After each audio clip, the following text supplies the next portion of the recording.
जो लोग paper leak पर कॉकरोच बन गए उन्हें तो रिजर्वेशन पर जोक बन जाना चाहिए। मोबाइल में भले मॉडल गाली पड़ा रहे पण भल भलाना मोटा हमने फेरवी नाखे। आरक्षण की मांग, आरक्षण हटाने को मांग करना बहुत रेडिकल है, इम्प्रैक्टिकल है, हाँ है, लेकिन किसी को तो करनी पड़ेगी। कम से कम चर्चा तो आरंभ हो। मागवा समझ्या કે રાષ્ટ્રના વિકાસમાં કઈ રીતે યોગદાન આપી શકાય, આ નીતિમાં સુધારો કરવો તો સમાજનો, વિદ્યાર્થીઓનો, રાષ્ટ્રનો વિકાસ થશે. અને આ જેનજી જે સારા વિચારો સાથે આગળ વધી રહી છે નવી જનરેશન. નમસ્કાર, એશિયાના સૌથી જૂના અખબાર મુંબઈ સમાચારના ડિજિટલ પ્લેટફોર્મ પર આપનું સ્વાગત છે. મિત્રો, અત્યારે હાલ સોશિયલ મીડિયાનો જમાનો છે અને જ્યારથી દિલ્હીમાં જંતર મંતર પર જૈનજીએ જે સક્રિયતાથી આંદોલન કર્યું અને પેપર લીકની ઘટના હોય કે એજ્યુકેશનની સિસ્ટમને પડકારી ત્યારે સરકારને પણ ઝૂકવું પડ્યું. સોશિયલ મીડિયામાં અત્યારે હાલ એક મુદ્દો ફરીથી ચર્ચામાં આવેલો છે અને એ મુદ્દાનું નામ છે અનામતનો મુદ્દો. છેલ્લા 24 કલાકમાં સોશિયલ મીડિયા પર રિઝર્વેશન હટાવો આંદોલન RIA શરૂ થયું છે.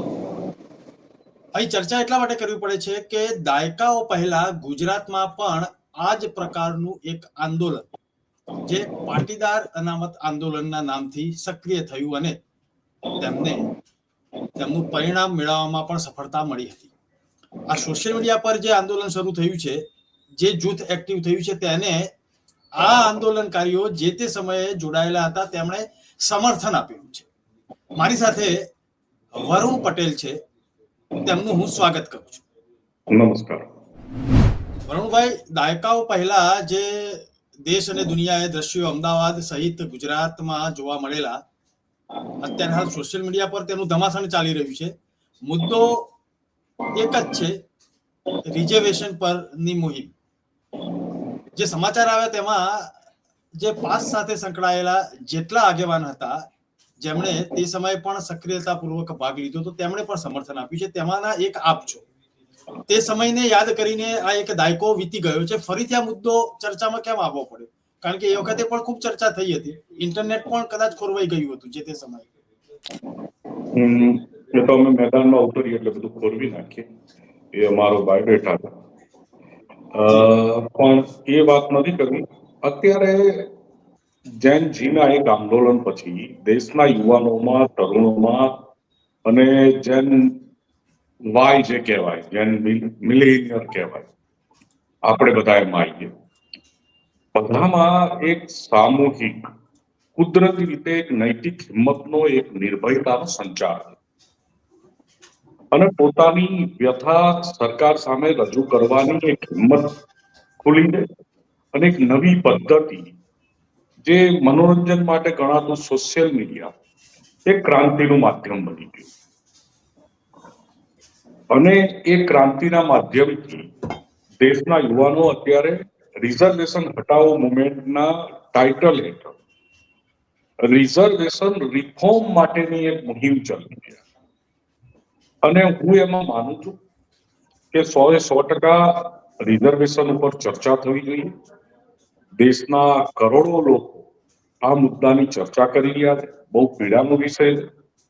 એની ખુલીને ચર્ચા થવી જોઈએ, એનો અભ્યાસ થવો જોઈએ, જરૂર પડે એમાં સંશોધન થવું જોઈએ, સુધાર થવો જોઈએ. એ તમામ માંગણીઓને અમે સમર્થન આપી અને દિશામાં ગ્રાઉન્ડ ઉપર પણ આગળ વધવા. જી, એ દિશામાં સમર્થન આપીને ગ્રાઉન્ડ લેવલે જો સમર્થન આપવાનું થાય તો પણ આપ સૌની તૈયારી છે. પરંતુ સવાલ એ થાય છે કે કાયદો અને તેમાં રિફોર્મ કરવાની વાત આવે ત્યારે દરેક પ્રોસેસમાંથી પસાર થવું પડતું હોય છે. તો આખી આ જે મુહિમ અત્યારે ભલે સોશિયલ મીડિયા પર એક સંગઠનના રૂપે ચાલી રહી હોય, પરંતુ તેને વાસ્તવિક રીતે જ્યારે મેદાનમાં આવવું હોય ત્યારે આ કઠિન માર્ગ હોય તેવું નથી લાગતું તમને? 100% આંદોલનનો માર્ગ કોઈ દિવસ આસાન હોતો નથી. એ તો લોકોને એમ લાગે કે વરુણભાઈને મલાઈ છે, વરુણભાઈને મજા છે, આંદોલન કરે. પણ 3 દાડા કરો તો ખબર પડે કે જાહેર જીવન એ બહુ અઘરો વિષય છે. અને જાહેર જીવનમાં સફળતા મેળવવી, કોઈ પણ મુવમેન્ટ, કોઈ પણ વિષયને લોકો સુધી પહોંચાડવો, સરકાર સુધી પહોંચાડવો, એનો એ મુવમેન્ટ ઓર્ગેનાઇઝ કરવી અને એનું પરિણામ લેવું, એ આખી પ્રક્રિયા ખૂબ પેચીદી હોય છે અને અઘરી હોય. પણ અમે આ પેચીદી પ્રક્રિયા વારંવાર કરી ચૂક્યા છે છેલ્લા 10 વર્ષમાં. અને જ્યારે આખો રાષ્ટ્રવ્યાપી યુવાનોમાં આક્રોશ આવડો મોટો ફાટી નીકળ્યો હોય તો આની ખુલીને ચર્ચા અને ચિંતન થવું જોઈએ. અને એમાં જે એક સામૂહિક નિષ્કર્ષ નીકળે એને સરકાર જે ભાષામાં સાંભળે એ ભાષામાં સંભળાવવા માટેની આપણે એક રણનીતિ બનાવી. જી, રણનીતિ બનાવવાની વાત હોય, રિફોર્મ કરવાની વાત હોય, પરંતુ એક મોડેલ તો રજૂ કરવું પડે કે અમે આ માગીએ છીએ અથવા તો અમારી આ માગણી છે, કેવા પ્રકારનું રિફોર્મ થવું જોઈએ? જો એ મારે અલગ રિફોર્મ જોઈતું હોય, બીજાને અલગ રિફોર્મ જોઈતું હોય, હું એટલે જ કહું છું કે આ રજૂ કરતા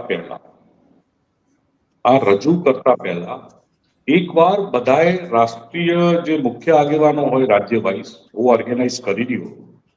પહેલા રાજ્યના મુખ્ય આગેવાનો સાથે, સામાજિક આગેવાનો સાથે ચર્ચા વિચારણા કરવી.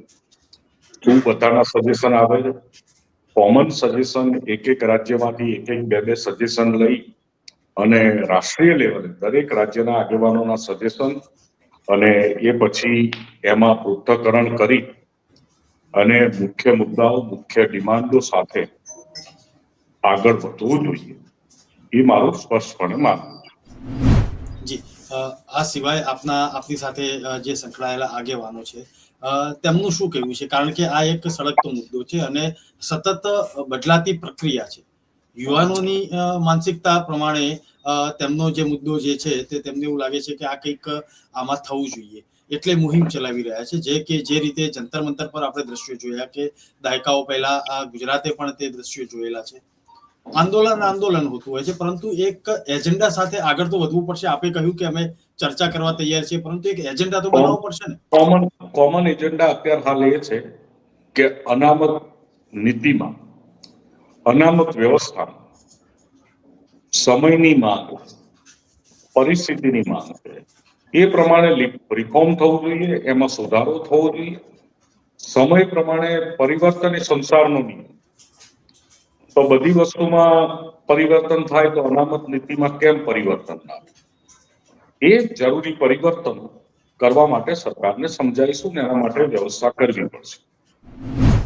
જી, રણભાઈ, આપે આખી વાત જે રજૂ કરી અને સરકાર સુધી આ વાત પહોંચાડવાની જ્યારે આવે ત્યારે સોશિયલ મીડિયામાંથી બહાર નીકળીને રસ્તા પર પણ ઉતરવું પડશે. તેની તૈયારી કદાચ આપ તો ઘડાયેલા છો, આપના સાથીદારો પણ ઘડાયેલા છે છેલ્લા દાયકામાં જે જોયું છે, પરંતુ હવે તો જાણે જેનજી પણ શીખીને જ બહાર આવતી હોય તેવું લાગે છે. કારણ કે જે દ્રશ્યો જે જંતર મંતર પર જોયા, સરકારને પણ ઝૂકવું પડ્યું પોતાની માંગ પર.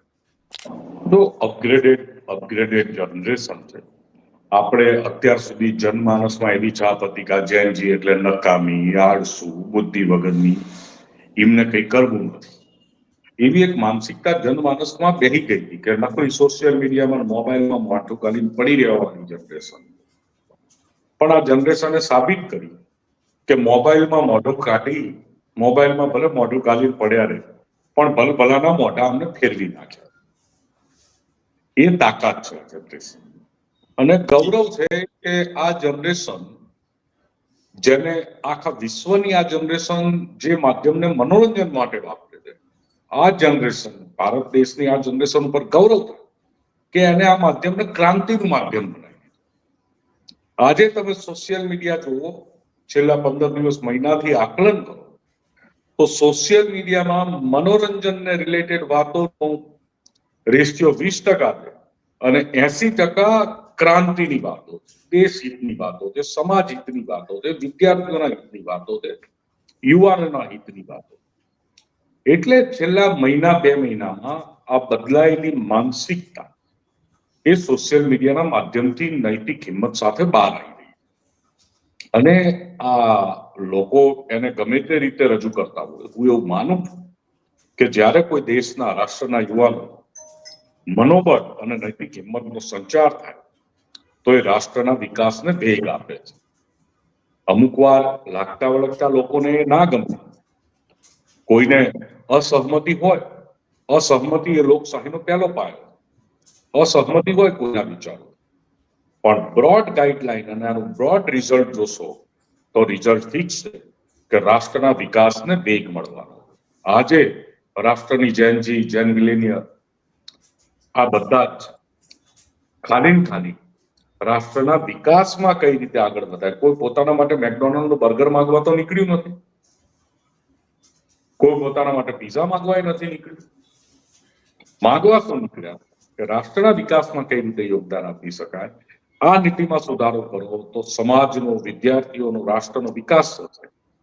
એટલે આ બદલાયેલી માનસિકતાનું, સંચાર થયેલી હિંમતનું સ્વાગત છે. હું તો કહું છું કે રાષ્ટ્રની રાજકીય પાર્ટીઓ, સરકારો આ હિંમતમાં વધારો થાય એવા એક વાતાવરણનું નિર્માણ કરવું જોઈએ. અને આ જેનજી જે સારા વિચારો સાથે આગળ વધી રહી છે નવી જનરેશન, એનામાં હજુ વધારે હિંમતનો સંચાર થાય એવા તમારા જેવા જવાબદાર મીડિયાએ પણ પ્રયત્નો કરવા જોઈએ. હું તો તમને કહું છું કે અમે તો વેલ એસ્ટાબ્લિશ કદાચ લીડર તમે માનો તો ડિબેટ કરો. તમારે લોકોએ સ્કૂલ કોલેજના કેમ્પસમાં જઈને આ પ્રશ્નો વિદ્યાર્થીઓને પૂછવા જોઈએ, યુવાનોને પૂછવા જોઈએ કે આમાં શું કરીશું, તમે આ મુવમેન્ટમાં તમારો શું મત છે.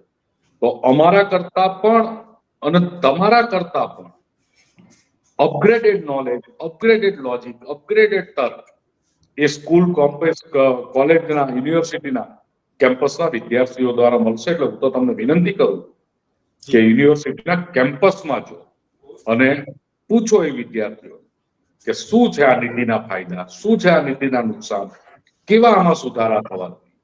અને એ જનરેશન આપણને આદેશ કરે અને એ જે આ મુવમેન્ટ ચાલી રહી છે એમાં મહત્વની કડી હું તમે બધાએ બની અને પરિણામ લાવીએ, દિશામાં આગળ વધીએ, એ જ પ્રાર્થના. જી વરુણભાઈ, આપની ખૂબ સાચી વાત છે. છેલ્લા જે 2 મહિનાથી જે મુવમેન્ટ ચાલી રહી હતી એ સોશિયલ મીડિયામાં, તેમાં એક આ રિઝર્વેશન હટાવો મુવમેન્ટ નો ઉમેરો થયો છે. એ સિવાય પણ અલગ અલગ મુદ્દાઓ જે ચર્ચાતા છે, પેટ્રોલ, E20 ના, એ બધા પણ ભલે પોતપોતાની રીતે ચર્ચાઈ રહ્યા, પરંતુ જે કઈ આંદોલન સોશિયલ મીડિયા પર ચાલી રહ્યા હોય અથવા તો આવનારા દિવસોમાં આવનારા હોય, જેનજી દ્વારા હોય કે અલગ અલગ સંગઠન દ્વારા, અગત્યનું એ છે કે સોશિયલ મીડિયામાંથી બહાર નીકળીને રસ્તાઓ પર આવે તો કદાચ તેનો સુખદ ઉકેલ આવે અને સરકાર સુધી આ વાત પહોંચે. આપ મારી સાથે જોડાયા મુંબઈ સમાચારમાં, તે બદલ હું આપનો આભાર માનું છું. આભાર. દર્શક મિત્રો, આ જ પ્રકારના રસપ્રદ કાર્યક્રમ અને ચર્ચા જોવા માટે અમારા તમામ ડિજિટલ પ્લેટફોર્મ્સને લાઇક, શેર અને સબસ્ક્રાઇબ કરવાનું ન ભૂલતા. નમસ્કાર.